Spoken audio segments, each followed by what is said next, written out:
Red breaking news చూస్తున్నాం. లగచర్ల ఘటనపై ముఖ్యమంత్రి రేవంత్ రెడ్డిని కలిసి వినతి పత్రం అందించారు ఉభయ కమ్యూనిస్టు నేతలు.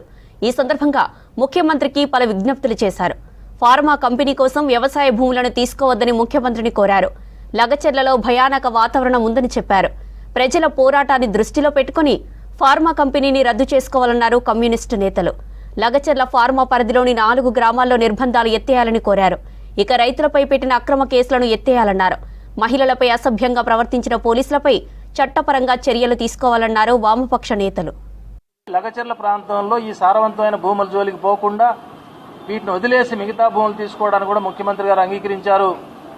ఇది ఒక గొప్ప విజయంగా మేము భావిస్తున్నాం. ముఖ్యమంత్రి గారు సానుకూలంగా స్పందించినందుకు ధన్యవాదాలు తెలియజేస్తున్నాం.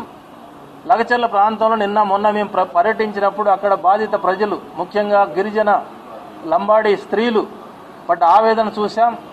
వాళ్ళపైన అనుచితంగా పోలీసులు ప్రవర్తించారు. అట్లాంటివి కూడా విచారణ చేసి చర్యలు తీసుకుంటామని చెప్పారు. ఆ రకంగా ఆ ప్రాంత ప్రజలందరూ కూడా ఈ సమస్య నుంచి విముక్తులు కావడానికి అవకాశం ఏర్పడింది. తప్పనిసరిగా కమ్యూనిస్ట్ పార్టీల తరఫున మరొకసారి అక్కడ పర్యటన చేస్తాం. ప్రజలందరినీ సమీకరించి వాళ్ళకి భరోసా ఇస్తాం. సాధారణ జీవితం నెలకొల్పే దానికోసం, ప్రశాంతంగా జీవించే దానికోసం అవసరమైన ఏర్పాట్లన్నీ మా ద్వారా ప్రభుత్వం ఏర్పాటు చేసే విధంగా చూస్తామని చెప్పి మీ అందరికి తెలియజేస్తున్నాం. పరిశ్రమలు కాంట్రాక్ట్ కండిషన్ అయినప్పటికీ కూడా ఈ పొల్యూషన్ వెదజల్లేటువంటి ఫార్మా కంపెనీలు లాంటివి మాత్రం ఎట్టి పరిస్థితుల్లో ఏదో ఎడారిలో ఎక్కడో పెట్టుకోవాలి తప్పితే జనాలు ఉన్నటువంటి ప్రాంతాల్లో పెట్టకూడదు.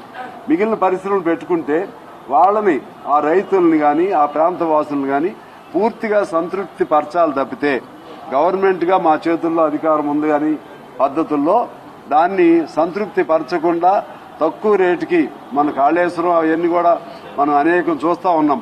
ప్రతి చోట జరుగుతున్నటువంటి ఇబ్బంది అదే. నిర్వాసితులందరూ రోడ్డు మీద పడే పరిస్థితి వస్తుంది. అది చేయకుండా ఉండాలని చెప్పి మేము కోరాం.